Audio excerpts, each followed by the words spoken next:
याद रखिएगा, जिंदगी एक कलम की तरह है, एक कलम की तरह है। इससे पहले कि इसकी स्याही खत्म हो जाए, एक कहानी लिख दीजिए कि आने वाली पीढ़ियां उस कहानी को पढ़कर दोहराए। यहाँ पर ज्यादा दूसरे के मैटर में इंटरफेयर मत करना चाहिए।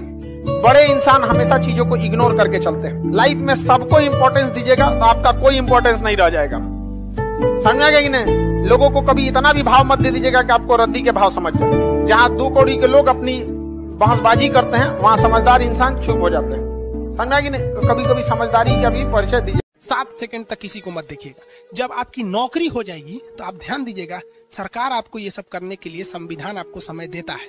कैसे देता है कि जब आपको फाइनल रिजल्ट हो जाता है, आप सेलेक्ट हो जाते हैं, आपको ज्वाइनिंग के लिए नहीं बुलाया जाता है। 4-5 महीना बाद आपको बुलाया जाता है कि आइए ज्वाइनिंग के लिए। कभी सोचे हैं कि ये बीच में का 4-5 महीना क्यों दिया गया है? आप बताइए, कमेंट करके बताइए, बीच में का नौकरी के बाद ये 5 महीना क्यों दिया गया? बताइए, जल्दी बताइए। नौकरी के बाद नौकरी हो गया तो किसी को पटाना बहुत सिंपल है। बस क्या करना है, एगो सर्टिफिकेट देके जाइए, लड़किया को बोले सुनो ना, कुछ जानते भी नहीं है ना लड़की को, मोहल्ला की है ना, बस सुनो ना, नाम हम तो जानबे करते हैं, मेरा ज्वाइनिंग लेटर आ गया है, देखो ना समझ में नहीं आ रहा है कैसे भरना है इसको, थोड़ा सा आइडिया है तो बता दो। बस कहेगी ठीक है, मेरा फोन नंबर ले लीजिए, कोई दिक्कत होगा तो बताइएगा। काहे लिए नंबर दे रही है पता है ना? समझ आ गया? तो बड़ी इजी हो जाता है। और अभी से तो यूपीएससी से टॉप है लड़की को बेरोजगार के लिए फंसाना। इसलिए सब एक चीज हमको बहुत खटकता है, लोग कहते हैं खाली हाथ आए थे खाली हाथ जाएंगे। हमको ये सिद्धांत चेंज करना है। खाली हाथ आए थे लेकिन जाने के समय इस देश को बहुत कुछ दे के जाएंगे लोग। खाली हाथ तो कभी नहीं जाएंगे।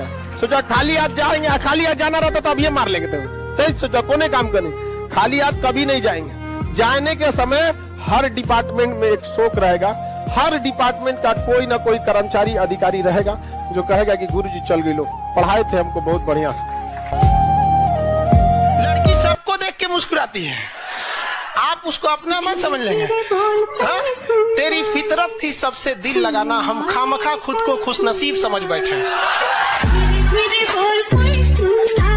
समाज में ना अगर आपके पास पैसा नहीं है ना, लोग आपको ऐसे नजर से देखेंगे कि जैसे आप पैदे गलत हो जो हुए, मतलब चोरे समझ के आपको देखेंगे। गलती उसकी नहीं थी, समाज ने जो धर्रा बना के रखा है ना वही।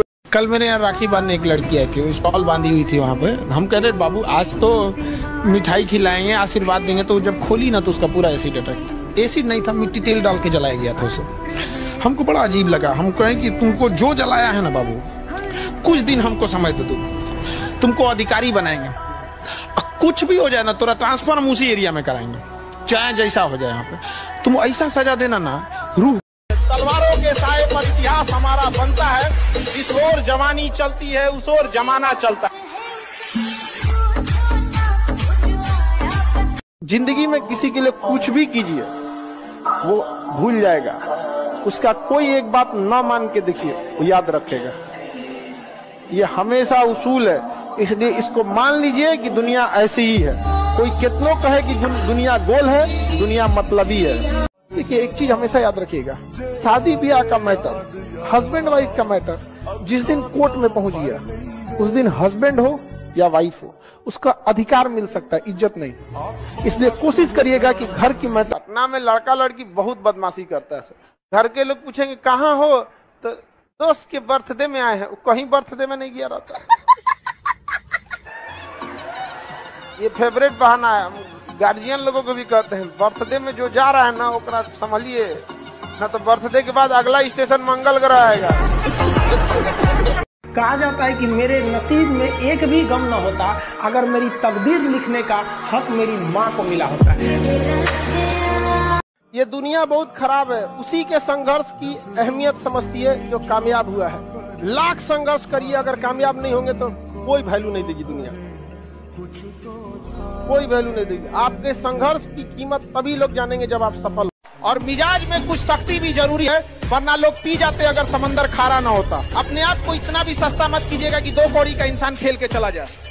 अगर नींद से इतनी मोहब्बत रहेगी तो आपके सपने ही, आपकी जो मंजिल है वो ख्वाब बन जाएगी। इसलिए नींद को त्याग दीजिए।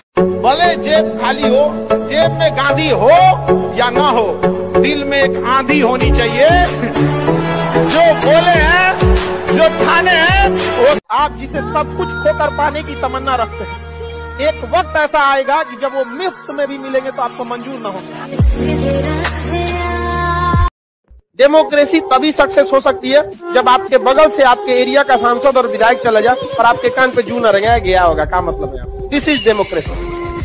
ब्रिटेन के प्राइम मिनिस्टर जब गए थे अपना वैक्सीन लगवाने तो लाइन में खड़े थे। This is democracy. हमारे यहाँ मामूली विधायक जाता है तो सड़क खाली हो जाता है, ऐसा लगता है यमराज आ गया साक्षात। और ये बाप को बैठिए बैठिए, अरे कौन सी बैठिए। आपका चाहे दुश्मन ही क्यों ना हो, अगर डेली देखते रहेंगे तो भूलेगा नहीं, और चाहे कितना भी करीबी क्यों ना हो, अगर नजरों से गया तो दिल से भी गया। बाप के पास पैसे नहीं होता है, वरना बाप जैसा अमीर दुनिया में नहीं मिलेगा।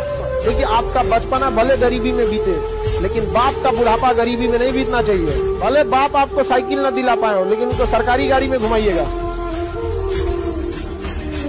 दूसरे को जला देंगे यह अलग बात है, माचिस दूसरे को जला देती है हकीकत, लेकिन खुद माचिस भी जल जाती है। तो दूसरे को बर्बाद करेंगे तो याद रखिएगा, युद्ध करो युद्ध, लेकिन जब भी लड़ो अपने से बहुत बड़े आदमी चलाओ। कुछ लोग सबसे लड़ते रहते हैं, रिक्शा वाले से लड़ गए, ऑटो वाले से लड़ गए, टेम्पो वाले से लड़, जानते नहीं हो कौन हो भैया? पृथ्वीराज चौहान। कौन से पैसे? रद्दी के पैसे। अच्छा, सिर्फ 4800। पिछले साल तो 6200 की गई थी। 400 किलो रद्दी थी, 12 रुपए के हिसाब से 4800 ही तो हुए। 1400 रख लीजिए। हुकुम जी, जो हिसाब था वो सीधा सीधा आपको दे दिया मैंने। देख रहा है हरिराम, कितने आराम से झूठ बोल रहा है। अभी से हाल है इसका, IPS बन गया तो पूरे देश का लूट लेगा ये साला। चोर की आंख। अब कुछ और बोला ना।